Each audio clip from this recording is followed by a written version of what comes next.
ഇശാ നിസ്കാരം കഴിഞ്ഞാൽ മദീനത്തെ പള്ളിയിൽ നിന്ന് ഏറ്റവും അവസാനം പോകുന്ന ആള് മുത്തുനബിയാണ് സ്വല്ലല്ലാഹു അലൈഹി വസല്ലം.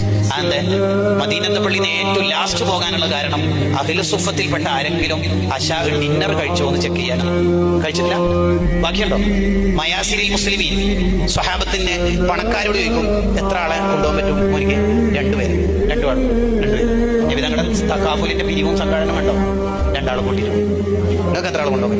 4 പേരെ കൊണ്ടുപോകാൻ പറ്റും. തങ്ങളുടെ പിരിവ് കണ്ടിട്ട് ചില സ്വഹാബത്ത് കുറേ ആളേറ്റും 4 ആളും ഇനിയും കുറേ ആളുണ്ടല്ലോ എന്താ ചെയ്യാം? മോനിക്ക് എത്ര ആൾ കൊണ്ടുപോകും? അപ്പൊ സഅദ് ബിൻ ഉബാദ റളിയല്ലാഹു അൻഹു പറഞ്ഞു ഞാൻ 84 ആളെ കൊണ്ടുപോയിക്കോളാം ഒരു രാത്രി. 2 മുത്തലിമിങ്ങൾക്ക് ഫുഡ് കൊടുക്കുമ്പോൾ നമുക്കൊന്നും തോന്നിപ്പോരുത് കേട്ടോ. 84 ആളെ ഞാൻ കൊണ്ടുപോയിക്കൊള്ളാം. അങ്ങനെ എല്ലാവരും പോയി ഉറപ്പായാല് മദീനത്തെ പള്ളിയിൽ നിന്ന് ലോകരാജാവ് മെല്ലെ ഇറങ്ങും വീട്ടിലേക്ക്, അപ്പുറത്തെ വീട്ടിലേക്ക്, സ്വന്തം വീട്ടിലേക്ക്. ആ വീട്ടിൽ എന്തെങ്കിലും ഉണ്ടാവും? ഒന്നും ഉണ്ടാവില്ല. എന്തുണ്ടാവില്ല? കെട്ടിവെച്ച കല്ലുണ്ടാവും അവിടെ. കല്ല് കെട്ടിവെക്കൽ ഇരിക്കുമ്പോൾ കല്ല് കെട്ടിവെക്കാൻ പറ്റൂല, വയറിന് താങ്ങാക്കില്ല. കിടക്കുമ്പോൾ കെട്ടിയാൽ കുറച്ചുകൂടി ഭാരമാവും. നടക്കുമ്പോൾ നിൽക്കുമ്പോഴൊക്കെയാണ് ഈ കല്ല് കെട്ടൽ എന്ന് പറയുന്ന പരിപാടി. ആയിഷ ബീവി തങ്ങൾ വീട്ടിലെത്തിയിട്ട് കിടക്കാൻ ഒരുങ്ങുമ്പോൾ ബേക്കിൽ നിന്ന് മെല്ലെ കല്ലിന്റെ കയറഴിച്ചിട്ട് അഴിച്ചു കൊടുക്കും. നേരത്തെ കുട്ടീനെ സ്കൂളിലേക്ക് അയക്കുന്ന സമയത്ത് ഷോക്സ് ഒക്കെ ഇട്ടുകൊടുത്ത ഉമ്മ വന്നാൽ അഴിക്കണ പോലെ കെട്ടിക്കൊടുത്ത ആയിഷ ബീവി അഴിക്കും.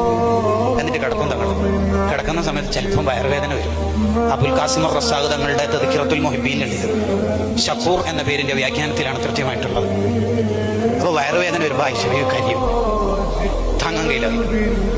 എന്നിട്ട് അങ്ങനെ വയറ് തടവി കൊടുക്കുമ്പോൾ തങ്ങളോട് ചോദിക്കും എന്തിനാണ് ഈ റിസ്ക് ഒക്കെ സഹിക്കുന്നത്? അള്ളാഹിനോട് ഒരു ചോദ്യം അങ്ങ് ചോദിച്ചിട്ടുണ്ടെങ്കിൽ കുനൂസ ദുനിയാവിൽ ആഖിറ, ദുനിയാവ് ആഖിറത്തിലും സർവ്വനിധി കുംഭങ്ങൾ ഇവിടെ വാരിക്കോരി തരൂലേ? ഒന്ന് ചോദിച്ചൂടെ? അന്നേരം ആയിഷ ബീവിക്ക് നിലപാട് പഠിപ്പിച്ചു കൊടുക്കും. മായി വലി കുഞ്ഞ മായ ഇസ്തിഫാമു ആക്കാം, അല്ലെങ്കിൽ ഒരു നെഫ്യൂ ആക്കാം, എന്ത് ചെയ്യാം ഇവിടെ ആണെങ്കിൽ. എന്താ ആയിഷ ഈ പറയണത്? എന്തിനാ നമുക്ക് ദുനിയാവ്? എന്റെ മുൻഗാമികളായ നബിമാരൊക്കെ തിന്നാനില്ലാത്തത് കൊണ്ട് വഫാത്തായ നബിമാരുണ്ട് എന്റെ മുൻഗാമികൾ.